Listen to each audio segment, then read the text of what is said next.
Hello, friends and colleagues, and welcome back to my vlog.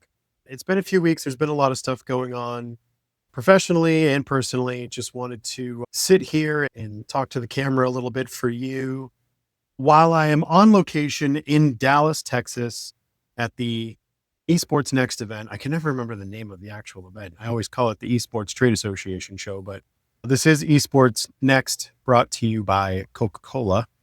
My second year at this event, but while I was in my hotel room, kind of like at SMA and National Sports Forum, I was like, you know what? These are some of the best places to have these talks with my camera.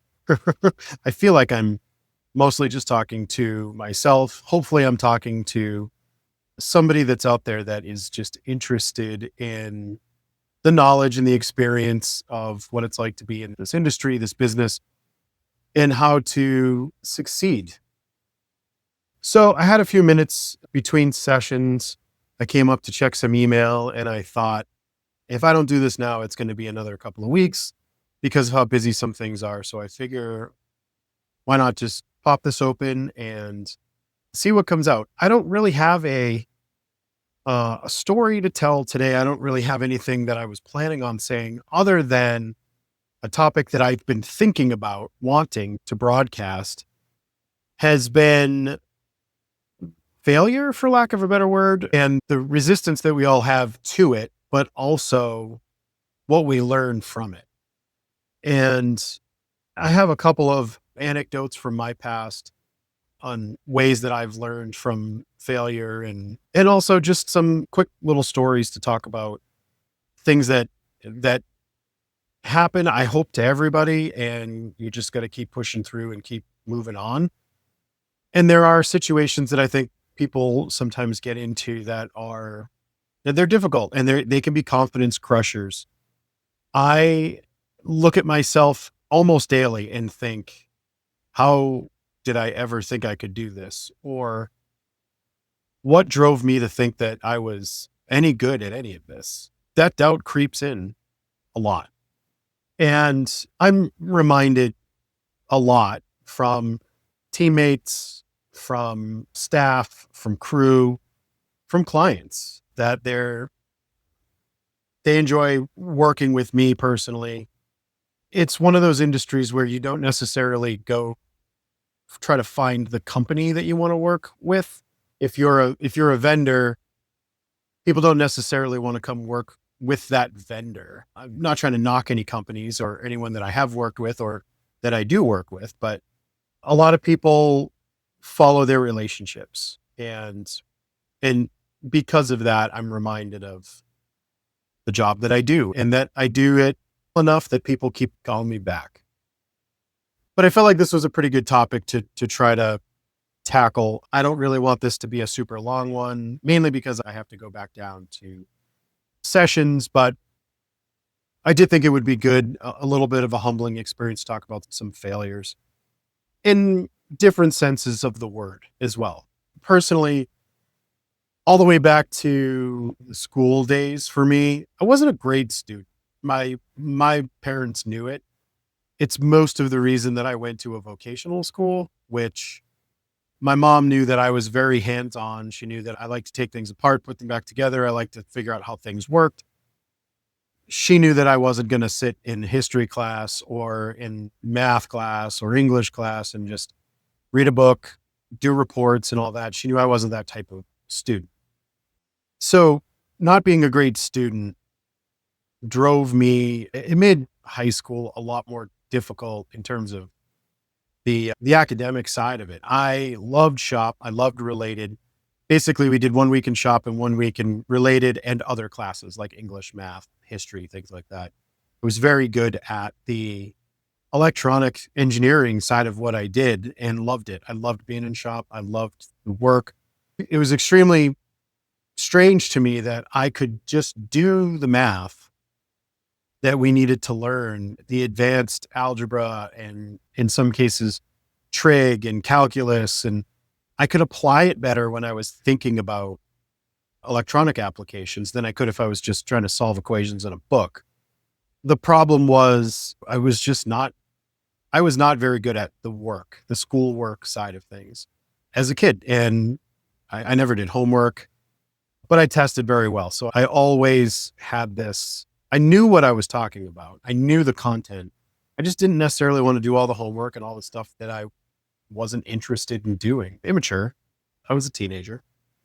But as time went by, I realized that the work really matters. And putting in that effort is something that if you want to grow and if you want to get better at your craft, putting in that work is tantamount. It's the most important aspect of anything. And whether that's doing research, whether that's just pre-planning and measuring twice, cutting once. And that applies to a lot of different things. The more I love to play hockey, and I've been playing hockey since I was younger. I didn't really get into it until later. A lot of my friends started before me, but I was a huge fan of the sport and of the Boston Bruins, and decided in middle schoolish time that I want to play this sport. And I put in the effort and put in the time. And I never really, now I can zoom out and think, oh, all that effort and all of that work and all of that practice made me better. And I never really thought about that in terms of the work that I was doing. And I would say that as I transitioned into the professional world through college and then through my early years in the business, in the live events business, I didn't realize how much that work, that pre-work and that practice and getting those reps was going to mean for me. I didn't think of it like it was hockey. I didn't think of it like it was anything like that. There was no connection in my brain. So I knew in my head that if I went and skated more and if I practiced, if I played in games, that I would get better at the sport of hockey. I did not necessarily realize that if I researched and did homework and read books, that I would get better at what ultimately I do today. Early on in my professional career in this industry, not doing the work and not preparing definitely messed up some shows for me. I went into a lot of things as an 18, 19, 20-year-old in the hospitality industry, hospitality audiovisual industry, just figuring I knew it all. I had already done 4 years in school. I was in college when I started. And there's a invincibility factor that you think you have, as well as this, you think everything. I'll admit it. I thought I knew everything there was to know and that I was at the top. Little did I realize I was at the bottom working my way up. But it took some key failures to really figure out where I was going and what not to do ever again. What those mistakes are flashed into my brain. A lot of it is around the content side of things and the essentially the engineering side of things, what we do. I worked on an amazing show about 24 years ago at the Sheraton Boston. Did a lot of video editing for it, graphics for it, and didn't really take into account the fact that in 2001, 2002, for anyone that's a video editor now or nonlinear editor on laptops and things like that, it is a lot faster. Even if you're editing in 4K and HD and things, formats like that today, the laptops that we had in 2001, trying to edit just 480i video was a long process. So I was digitizing VHS tapes and DVDs for this client, and they were going to play back all these scenes during this show. It was going to be extremely funny. It was all scripted out really well. And we laid everything out into a timeline and we watched them all and he rehearsed them. And he was like, this is going to be great. This is going to be awesome. And I was just thinking, this is exactly what I want to be doing. I loved the content creation side of things early on in my career. I thought I would be a video editor. My goal and my dream early on was to work for the WWE and make entry videos. They call them Titantron videos for the wrestlers, and to make the video packages before matches and things like that. I just thought that was where I wanted to be. That was what I wanted to do. And what's funny is I did that stuff for college projects. I would just make things up and make up people, or I would do homage videos or music montages for my favorite wrestlers and my favorite hockey players. And I would just try to build a reel basically, but that's the stuff that I loved and I was doing it. It was the first time that I was being paid a good amount of money to really do this.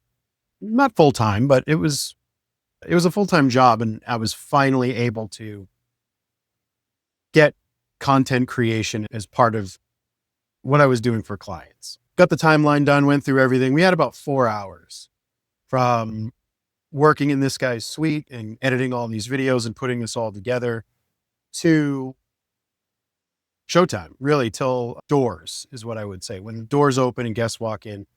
So I had the machine, and I actually had a desktop, not a laptop. I had a dual processor desktop at the time.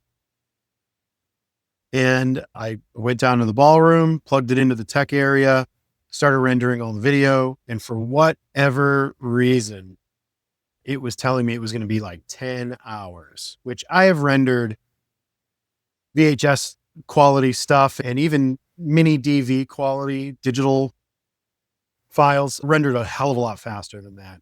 Altogether, it was about 20, 25 minutes worth of content, but something was choking the system. I couldn't find it, couldn't figure it out. And show starts. I've got maybe 3 of the 7 files completely rendered. And we go into the script. I play the first couple of files. Everyone laughs. The jokes hit, and it's great. And then we get to one that I'm just not prepared to play because it's not done rendering, which means the rest of them aren't done rendering. And I threw my hands up and went, it doesn't work, from the tech area. And the gentleman that was presenting just kind of lost all of his wind in his sails. I ruined that show. And it was an extremely humbling experience. I learned that I don't know everything. I learned that I wasn't prepared. I didn't know exactly how long it was going to take to render everything.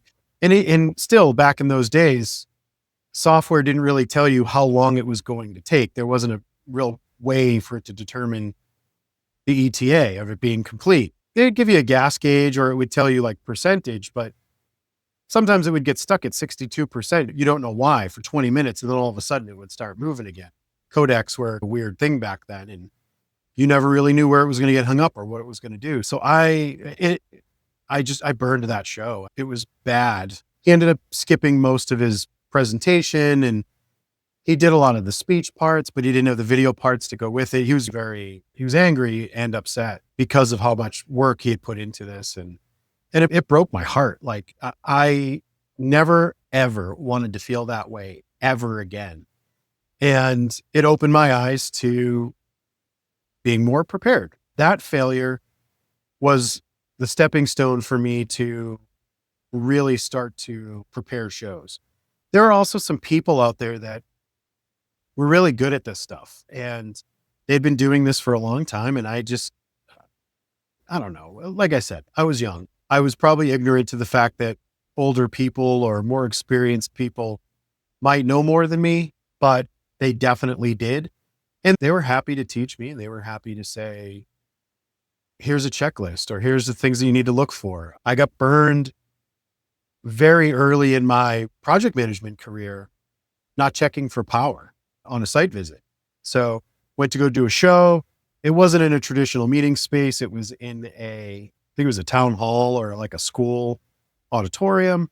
And we were setting up a projector and screens and a small sound system. And I needed about 3 20 amp circuits, 3 Edison circuits in the wall. And they had 3, but they were all combined into one breaker. So I really only had 1 20 amp circuit in the entire room, at least close to me, for all of this stuff to work. And I didn't know what to do. I sat there and froze and went, how do I get this to work? Do I run 100-foot AC lines down the room and try to find other circuits? What do I do? And this was an older building too. This wasn't like a new refurbished town hall that had new panels and new breakers. And for all I know, it had not been tube wiring in it. It's not like I could just say, let's add a circuit or let's add a breaker or let's do whatever. Ultimately, what did happen was there was an electrician working on site that day that worked for the city or the town. I don't remember what town, it was so long ago, but the idea was, if this electrician's doing work in this building, maybe he'll put power in for me. And he actually did. He was able to add a couple of circuits. We gave him some, what we call tails. They go right into the panel and they come out at the bottom with cam lock connectors. I had some tails and a small distro in the truck with me just in case. And we were able to get 6 more circuits with that small little distro. From that point on, I look at every outlet, every receptacle, every service, everything for power in every building. Even if I'm going into a building just to tour it for the first time, or just to, like we mentioned a couple episodes ago when I was doing sports and entertainment, we were seeing sports venues all the time. And I was constantly notating where power was in case we had to do something in a weird spot. And people would joke and not make fun, but they would definitely poke fun. And I would say, when you want to have a press conference in this weird spot or a breakout meeting in this area, you're gonna be happy when it works. And we have plenty of power. Those early failures I literally think about them before every show, anytime I'm working. It's my built-in anxiety. I don't ever want to feel like I did that day at the Sheraton when nothing rendered on time.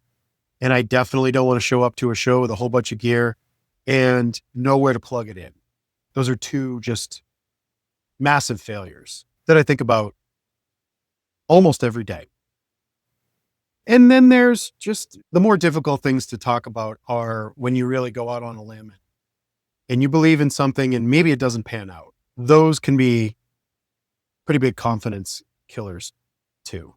And I've got no problem talking about the things that I've done in the last 25, 26 years in this industry and what's worked and what hasn't. There are definitely some things that helped strap the rocket to me and work my way up in companies as well as industries.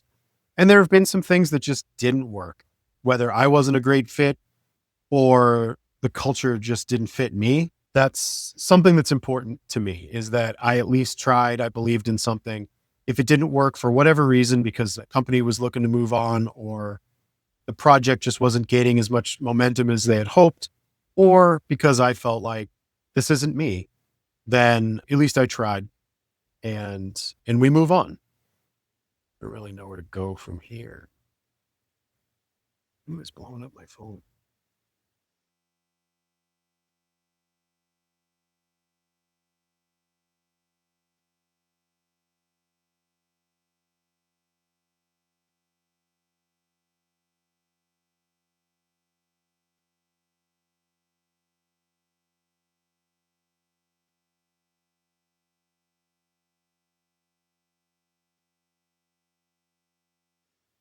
Okay. It's tough to talk about some of this stuff. Some of it, some failures I just plain out don't want to talk about, but they're there. They're constantly in my head, bouncing around.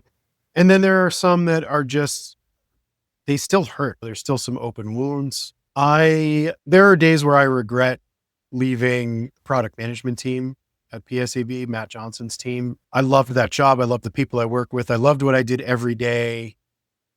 And I had this yearning to build something special. So when the sports and entertainment program was lifting off, I took the opportunity to jump. And then when it failed, and maybe failure is not the right word, but ultimately it lasted 18 months. Company decided to do away with it. So call it a failure, chalk it up. I couldn't believe what I'd given up for that. It seemed so short-sighted, or it seemed so, I don't know. It seemed like, how did I not see this coming? And there was no place for me back on that team. So not only was there that failure that that the project that you were working on is no longer and it's dust. But then there's also, I'm not welcome because they've filled my position. There's nowhere to go. And then you've got a sense of being lost. Scary stuff, but scary stuff to deal with, especially with a wife and kids at home. You've got other people that you're responsible for. And all of a sudden you're outside, the door's shut behind you, and you don't know what you're going to do. And I think I said it in the last episode when we were talking about my time at Rentex. I loved it. I had a great time there. I loved working for Matt Roselle. I really had a good time developing that team and building it up. But there were just some things that I had it in my head that I wanted to do, and that really wasn't it. It didn't last long. I don't consider that a failure in any means, but I do consider it something that I wish went better. I definitely regret not maybe being the nicest to some folks, but also I would do it over. I would do it very differently now, but I'm also almost 10 years older. Hindsight's 2020, right? I took another chance on the sports and entertainment business during COVID with a company that I worked for a couple of years, and ultimately thought that I was going to be able to build the same thing that I had built at PSAV. I thought that we could just take that model and run with it. And they seemed open to the idea. They were definitely in a place of, yeah, let's see if this works. Ultimately wanted to prove the model, went out, and it's an interesting business, right? It's a little chicken and the egg. What comes first? Do you build the business? Do you build the product? Do you build the services first and then go find the customers? Or do you go find the customers, sign some contracts, get some deals, and then build the business and build the services around that? I don't know the answer. I guess I'm not in a place to say that there is a right answer to that. I think my personal belief is that you prove it on paper. You do exactly what I said I was terrible at as a student, but have come to learn over the past 25 years is prep and plan. I think if you can prepare and you can have enough data points to say, hey, this on paper, this should work. Let's go beta test this, or let's go find one or two clients that would be interested and we can use that as a closed circuit test. And that's what I wanted to do. And because I had the model built, the PSAV model of doing it built, I felt we can just take that. We own gear at this new company and we have people.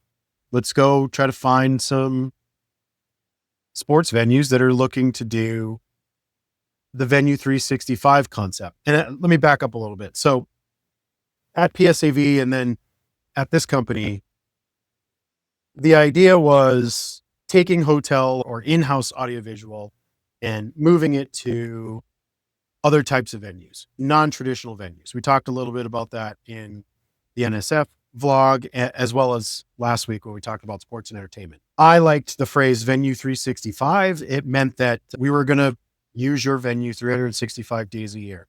So if you have a handful of football games a year for your stadium, we were going to figure out how to do other events, special events, private events, ticketed events, things like that. If you were a baseball stadium or an arena, there were only so many days of the year that you had concerts, that you had games, hockey, basketball, baseball, whatever. The other days you could be doing events. And though I was really only pushing the technology side of it, the audiovisual side, the concept was there. Let's try to utilize this non-traditional space and create non-traditional revenue in that space to build new streams of revenue. Because I felt like I had the model from the PSAV days, and then this new company was like, go get it, go find the business. And then we went and found the business, and we found partners all over the place that were very interested in the idea of Venue 365, and as well as other types of activations that we were willing to do. And again, it just didn't work. The execution just didn't work. For me, it was something that I wanted to own, and it was something that I felt like I really wanted to manage the entire sales and operations process. And that part I was used to at a bigger company like PSAV, Encore. But this company was a lot smaller and was really not interested in changing how they did things. And I was hired to be a salesperson and business development person, and they really just wanted me to do that. After about 2 years of going down this path of creating sports and entertainment business, we had so much opportunity on the books. I just decided that it was in everyone's best interest if I just walked away from it. And massive amount of regret, massive amount of failure that I still feel to this day. It is still an open wound. And I left 2 years ago. And I feel bad for the clients that I had. I feel bad for the partners and the partnership teams that we were working with. I feel bad for the team in that company. I came in with a lot of ideas. Everybody seemed to think, go get it. And then we started to get to a point where maybe it was too much. Maybe it was too fast. Maybe we got too much too fast, and it scared a lot of people. It scared me. I was definitely starting to wonder, how fast is this going to go? How fast are we going to need to ramp up? And I had to walk away from it. I didn't want to ruin the legacy that I had been creating. I also didn't want to hurt that company anymore than they felt like they were already hurt. So I walked away from that. And that is how my journey at Four Wall Entertainment started. We had worked with Four Wall a few times. I knew them before they were Four Wall. They were Alps in Boston. They were bought by Four Wall in 2018. And I had a conversation, and there was an opening, and I joined the team. And I'm still the same person, right? Like, I came over here, I came to this company. I love it. It's a great culture. There are lots of people that are willing to help. There's lots of opportunity. And I think that's, if you haven't guessed by all of the episodes to this point, I guess the last 5 episodes of this vlog, it's all about opportunity and what you make of that opportunity. This company has given me an amazing amount of opportunity, but can also back up, because of the size of the company, the types of things that I can go out and develop and set and create. So it's a match made in heaven right now. And hopefully my goal is to just grow and make better every situation that I'm in professionally, not just for myself, but for the company that I work for. So here we are. We're at Four Wall Entertainment, where we're caught up to current day in the background of, it took 6 episodes to get here, but it took a lot of learning. It took a lot of understanding of certain situations. It took a lot of failure. And that's why I felt like the theme for this should be about owning our failure, owning it as long as we learn from it. I don't blame anyone for my personal failures. I've never been the type of person to throw people under the bus or to say, this didn't work because of you. I've always been self-deprecating to a fault, and will fall on the sword. I do not think that failures in any of prior companies that I worked for, or shows not going to plan, anything, any kind of failure, and even business plans not working, and sales plans not working, and not meeting goals, and moving to a company that is looking to grow and you're trying to grow it, and it's just not working in multiple cases for me. There's no one else to, not necessarily blame, but it's on me. And I take those punches, and I live with those wounds and those scars. They make you stronger, they make you more resilient, and they make you a better live event professional, because you've lived through some really hard times and you've lived through some failures. That's about it. Feels good to talk about some of the really bad stuff. There are lots of stories. It was funny at our MPI meeting MPI New England meeting last week, Bob Russo started to talk about on stage. We were at a comedy club, and Bob Russo and Teresa Fitzpatrick were on stage discussing some interesting situations, not failures, but situations. And it was an algebra equation. They would leave a part out, and then they'd get to the end where there was some kind of havoc ensuing. And they would say, what would you do? If you're a meeting professional or a live event professional, what would you do in this scenario? And we got some great answers. And I feel like that needs to happen more. I think we need to share our stories, ask the group, ask our peers, what would you have done or what would you do? And then talk about what we did, maybe how it would have been better. That's a debrief. That's all that is sitting around a table, telling the story and debriefing. And then what would you do? What would you have done better? It was a lot of fun. It was definitely a lot of fun to hear some of those stories from Bob. And maybe that's something that we can do here. Maybe we can have some people on. Maybe we can talk to them about extremely weird situations and what they did, and maybe just discuss it and figure out where we go from there. So I think that's going to do it for this episode. I also want to say for anyone watching this, I'm going to be on the road almost all of June. I'll put the information in the description of this video for where I'll be and some Calendly links in case you want to hook up, have meetings, or potentially talk with me on camera if you're interested. The InfoComm is the second week of June. I think I'm going to be down there the 10th through the 13th or the 9th through the 13th. I can't remember the actual dates, but I'll be there for the show. If anyone's interested in connecting down there, let me know. The week after that, I'll be at the World Education Congress for MPI in St. Louis. That should be an interesting show. It's my first time ever going. I'm really jumping on this MPI train. I've had a lot of fun this past year being on the board for New England MPI. Looking forward to where this takes me. And then after that, the week after, I'll be in New Jersey for the four-wall vendor showcase in our Moonachie office in New Jersey. That is always a great time. Barbecue. I'll put links down in the description on the long form of this video for anyone that wants to catch up at any three of those events. Like I said, InfoComm, WEC, and the four-wall New Jersey vendor showcase. And look forward to connecting with folks out there. The best part of this is connecting with people. I say a lot of things into the camera and I talk about my stories and how I got to certain places. I would love to do more videos like the one with Ben, where we were just driving and figuring out how he got into the business and what he finds valuable in what we do. I'd love to do more of those if anyone's interested. But also, when I post these, on one hand, it's therapeutic for me to get some of this stuff out.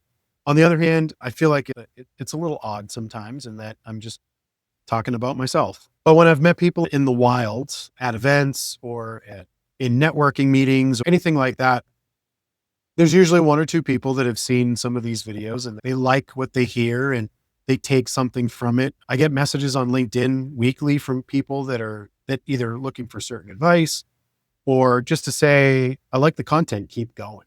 And that means a lot to me because as long as one or two people, the whole goal when we started this was as long as one person gets something out of this, then it was worth my time. And it appears that a few hundred of you have gotten something out of this. So I would love to make it a big viral hit that everybody wants to listen to and is appointment watching, but it's just not that interesting. So it's not going to happen. But if you can tell two friends and they tell two friends and they tell two friends, then maybe we'll create a difference and maybe we can get people to think and plan and jump at those opportunities that they find in front of them.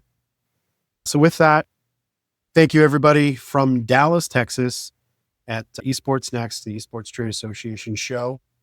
I'm Mark Consiglio and have a great day.